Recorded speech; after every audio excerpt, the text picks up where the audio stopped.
You slept with me, and so what? How were you the one that slept with me when it was I who wore a matching pant and bra to your house?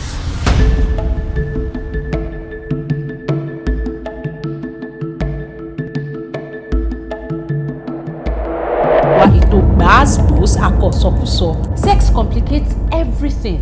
Keep your dick in check. You are not supposed to know how your friends taste.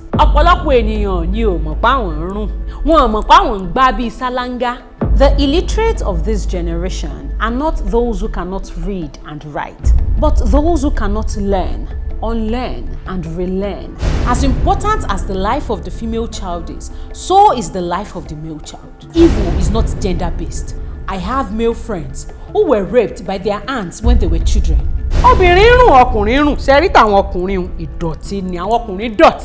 You slept with her? Today she's your cousin.